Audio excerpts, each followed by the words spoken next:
حي على الفلاح.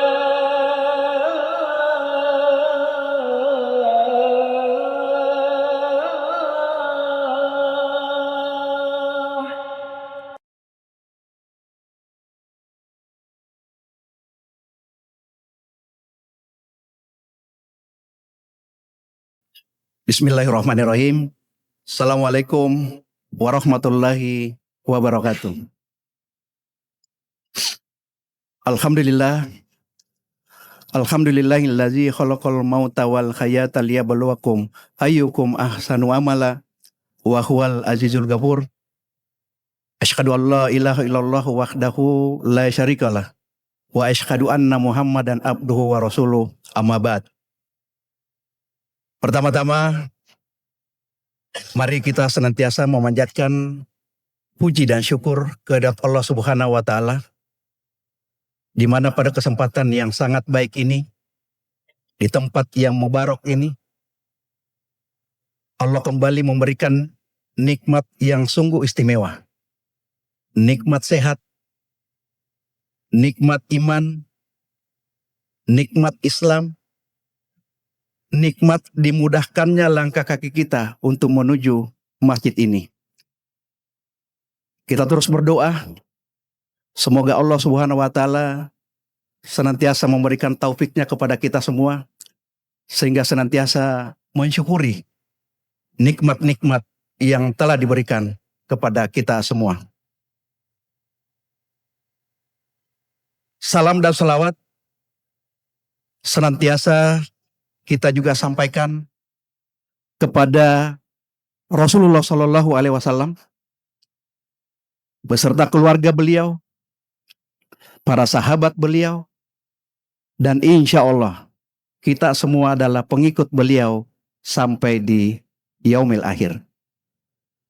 Bapak Ibu jamaah Masjid Al-Falah Surabaya yang kami muliakan, pada kesempatan yang baik ini, izinkan kami atas nama Ketamiran Masjid Al-Falah Surabaya menyampaikan beberapa hal. Yang pertama, insya Allah Masjid Al-Falah Surabaya akan melaksanakan sholat id di tempat ini, di mana pelaksanaannya sesuai keputusan pemerintah Republik Indonesia yang saat ini sidang isbat masih sedang berlangsung. Jadi sambil kita menunggu sidang isbat yang saat ini masih berlangsung di Kementerian Agama Republik Indonesia. Bapak Ibu jamaah Masjid Al-Falah Surabaya yang kami muliakan. Yang kedua, kurang lebih 29 hari perjalanan Ramadan tahun ini telah kita lalui. Izinkan kami menyampaikan ucapan terima kasih yang setinggi-tingginya. Jazakumullahu khairan wa barakallahu fikum kepada seluruh jamaah, baik yang hadir pada malam ini maupun yang tidak hadir pada malam ini, dimanapun berada. Terima kasih atas segala dukungan, support, perhatian, infak terbaik yang telah diberikan kepada masjid ini, sehingga rangkaian kegiatan Ramadan selama 29 hari dapat berjalan dengan baik. Alhamdulillah, kurang lebih 29 hari pemenuhan buka puasa maupun sahur kurang lebih 39.000, hampir 40.000 porsi yang sudah dibagikan kepada seluruh jamaah yang hadir pada setiap buka puasa maupun sahur di Masjid Al-Falah Surabaya. Kami tentu memohon maaf yang sebesar-besarnya jika di antara jamaah ada yang tidak mendapatkan menu sahur maupun menu buka puasa karena keterbatasan persediaan yang ada. Dan insya Allah ini akan menjadi catatan untuk pemenuhan atau penyediaan buka puasa maupun menu sahur bersama di Ramadan yang akan datang. Kemudian Berikutnya, pada kesempatan yang baik ini juga, kami ingin menyampaikan permohonan maaf yang sebesar-besarnya. Jika selama kegiatan Ramadan berlangsung selama 29 hari, ada tutur kata, ada tindakan, ada sikap dari teman-teman ketamiran Masjid Al-Falah Surabaya dalam memberikan pelayanan kepada jemaah, kami mohon maaf yang sebesar-besarnya. Insya Allah, apa yang menjadi kekurangan akan menjadi perbaikan dari tahun ke tahun atau dari kegiatan ke kegiatan berikutnya.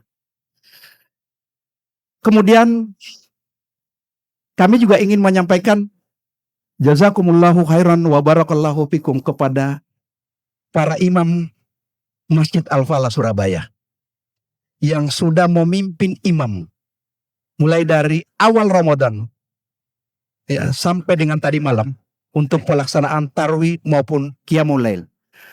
Lebih khusus dan teristimewa kepada kedua syekh kita, Syekh Syahid Ali Barohmah. Beliau sudah membersamai Masjid Al-Falah Surabaya kurang lebih 10 tahun, Bapak Ibu sekalian. Itu sebagai bukti kecintaan beliau terhadap jamaah dan Masjid Al-Falah Surabaya. Begitu juga dengan Syekh Syahid Ali Barohmah, Syekh Husain Ali Barohmah. Syekh Husain, insya Allah, kalau jamaah yang memang sudah sangat lama di Masjid Al-Falah Surabaya, insya Allah jamaah pasti tahu beliau. Beliau lebih lama daripada Syekh Syahid. Syekh Husain itu kurang lebih 15 tahun membersamai masjid ini. Itu juga menandakan begitu tinggi kecintaan beliau terhadap jamaah Masjid Al-Falah Surabaya.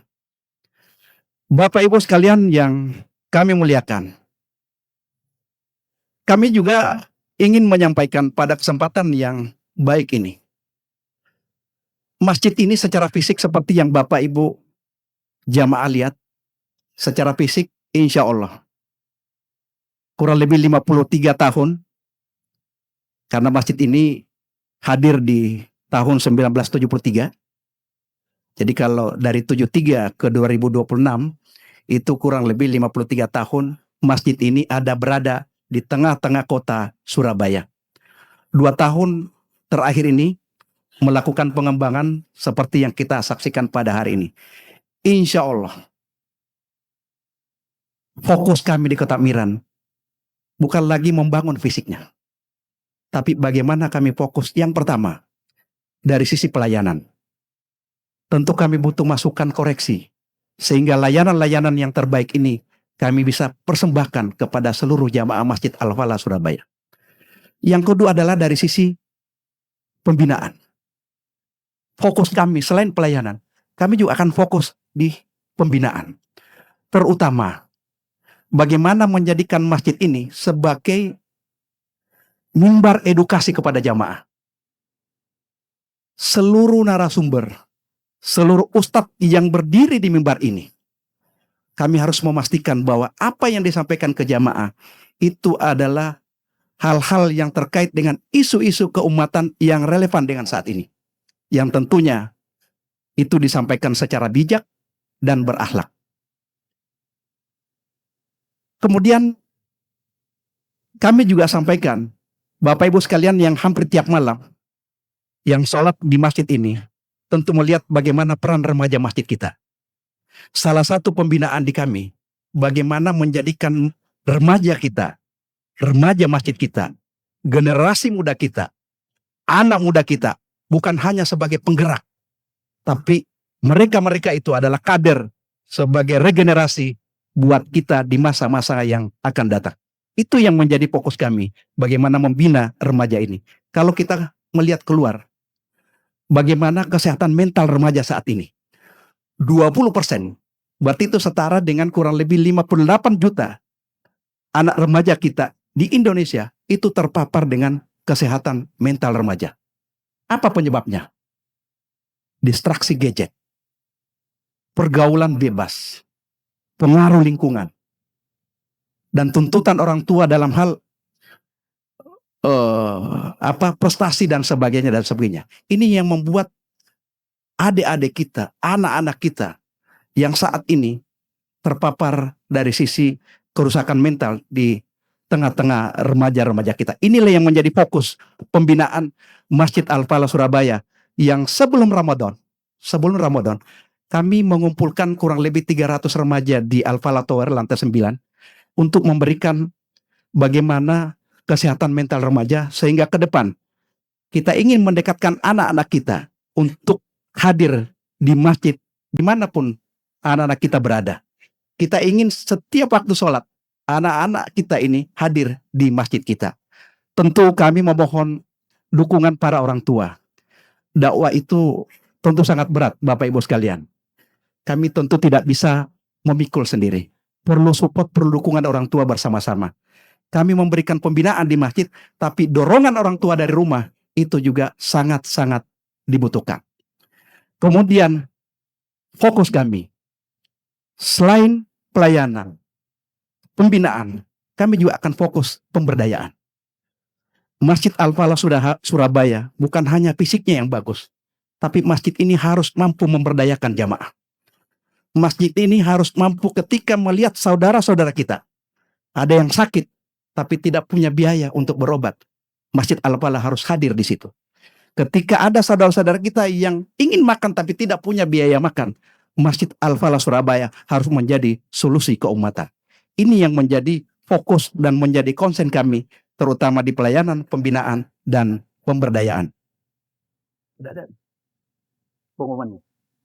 Diinfo aja kalau sudah ada. Oke, saya sempat nanya karena apakah sidang isbat sudah ada, tapi ternyata belum ada katanya. Ini kalau pengumumannya semakin lama, saya juga akan semakin lama berdiri, Bapak Ibu sekalian di sini.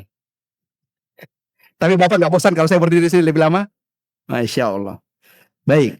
Jadi itu yang menjadi fokus kami. 3 hal. Fokus di pelayanan, fokus di pembinaan, fokus pemberdayaan. Pemberdayaan bukan hanya dari sisi kesehatan, bukan cuma dari sisi sosial.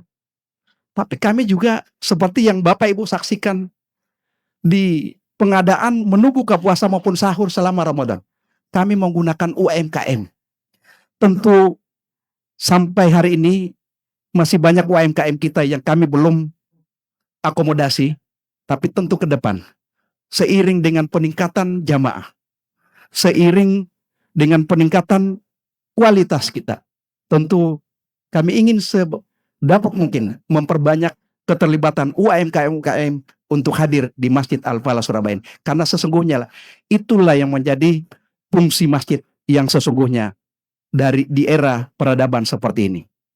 Bapak Ibu sekalian, jamaah Masjid Al-Falah Surabaya yang kami muliakan. Dari 3 fokus itu, maka sampailah di satu tujuan kami, bahwa Masjid Al-Falah Surabaya harus bertransformasi dari 5 hal. Yang pertama, transformasinya adalah dari sisi fungsi. Bagaimana menjadikan Masjid Al-Falah Surabaya ini bukan hanya sebagai tempat ibadah, sholat rawatib 5 kali sehari semalam, tapi bagaimana menjadikan masjid ini sebagai baitul Quran, baitul sosial, baitul mal, sehingga masjid ini bisa memberikan kemaslahatan yang seluas-luasnya kepada umat. Yang kedua, transformasi dari sisi kontribusi. Seperti yang kami sampaikan sebelumnya, bahwa masjid ini harus punya kontribusi yang bisa dirasakan oleh umat. Ada maslahat yang bisa dirasakan oleh umat. Itulah kontribusi yang harus diwujudkan kepada umat, terutama di sekitar lingkungan Masjid Al-Falah Surabaya. Kemudian harus bertransformasi dari sisi konsistensi. Bagaimana pembinaan itu, bagaimana pemberdayaan itu tidak hanya cukup hanya 1 kali. Lebih baik melakukan hal yang kecil tapi rutin dilakukan. Dan alhamdulillah, Masjid Al-Falah Surabaya melalui ketakmiran rutin setiap bulannya. Bagaimana melihat saudara-saudara kita dari kaum duafa, yatim piatu, fakir miskin. Bahkan kami masuk di beberapa titik-titik sekolah untuk melihat adik-adik kita yang menunggak SPP, sehingga terhambat dari sisi pendidikan.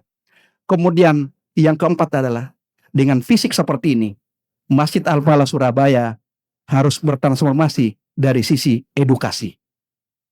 Kami terbayang Bapak Ibu sekalian, hari Jumat, setiap hari Jumat, itu jamaah sungguh luar biasa. Bahkan hari Jumat itu, jumlah jamaah di Masjid Al-Falah Surabaya mengalahkan seluruh kegiatan ibadah yang ada di masjid ini. Dari sisi jumlah jamaah. Kami ingin melakukan edukasi yang seluas-luasnya. Bagaimana jamaah-jamaah yang hadir di hari Jumat dengan waktu yang sangat singkat, durasi yang sangat singkat, tapi seluruh ustadz atau narasumber yang berdiri di sini bisa memberikan informasi-informasi atau dakwah yang relevan kepada jamaah, sehingga apa yang didapatkan di hari Jumat itu bisa dibawa ke lingkungan keluarga, bisa dibawa di lingkungan di mana saudara-saudara kami melakukan sosial atau bermuamalah. Itulah edukasi yang kami maksud. Kemudian transformasi berikutnya adalah kolaborasi. Kami tidak bisa jalan sendiri, sehingga butuh kolaborasi dengan siapa? Kolaborasi yang pertama adalah dengan jamaah. Aset sesungguhnya yang dimiliki masjid ini itu adalah jamaah. Maka kolaborasi yang paling terpenting adalah dengan jamaah. Sehingga support, dukungan, koreksi, masukan. Justru kami lebih berharap koreksinya, masukannya jauh lebih banyak. Ya. Sehingga apa? Pelayanan ke depan itu jauh dan jauh lebih baik. Kemudian yang terakhir, masjid ini juga harus bertransformasi dari sisi transparansi. Seluruh infak masjid ini itu datang dari jamaah. Maka 100% seluruh infak yang didapatkan harus kembali ke jamaah melalui dakwah, melalui layanan-layanan yang Bapak Ibu bisa lihat, bisa rasakan di Masjid Al-Falah Surabaya. Itulah transformasi Masjid Al-Falah Surabaya mulai saat ini, ya. Dan ini juga sudah berjalan dan seterusnya. Bukan lagi fokus dari sisi fisik. Fisiknya insya Allah dalam waktu dekat kita bisa menuntaskan 100% masjid ini selesai. Titik-titik yang belum tuntas itu hanya tinggal bagian-bagian kecil Bapak Ibu sekalian. Belum ada. Ini sepertinya sidang isbatnya sangat alot. Karena sampai saat ini biasanya sidang isbat itu 15 menit. Kalau kita kembali flashback ke belakang, pada saat penentuan awal Ramadan, itu jam 19.15 sudah rilis bahwa 1 Ramadan jatuh pada tanggal sekian pada saat itu. Tetapi ini belum ada konfirmasi atau rilis dari sidang isbat yang dilakukan oleh Kementerian Agama Republik Indonesia. Tetapi kami ingin menyampaikan, Bapak Ibu sekalian, jika sidang isbat menentukan bahwa pelaksanaan Idul Fitri jatuh pada hari Sabtu tanggal 21 Maret, maka insya Allah Masjid Al-Falah Surabaya malam ini melanjutkan sholat tarawih, dan nanti malam dilanjutkan dengan sholat Qiyamul Lail. Yang insya Allah sholat Qiyamul Lail juga akan dipimpin oleh Syekh Husain Ali Barohmah. Itu. Jadi jika sidang isbat pada malam ini itu diumumkan bahwa Hari Raya Idul Fitri jatuh pada hari Sabtu tanggal 21 Maret, maka insya Allah Masjid Al-Falah Surabaya melanjutkan pelaksanaan sholat tarawih malam ini, dan nanti malam 30 Ramadan kita genapkan, kita tetap melanjutkan sholat Qiyamul Lail. Olehnya itu kami ingin mengajak diri saya, ingin mengajak seluruh jamaah di penghujung Ramadan ini. Kami ingin berbagi sekaligus menjadi nasihat buat kami, sekaligus sharing buat jamaah.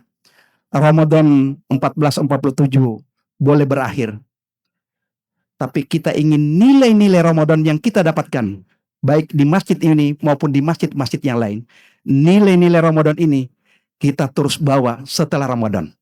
Nilai-nilai Ramadan itu kita bawa ke lingkungan keluarga kita. kita bawa ke lingkungan di mana kita bertempat tinggal. Kita bawa nilai-nilai Ramadan itu ke lingkungan pekerjaan kita. Kita bawa nilai-nilai Ramadan itu di mana kita bermuamalah. Itulah yang menjadi inti atau ruh daripada nilai-nilai Ramadan. Dan kita terus berdoa.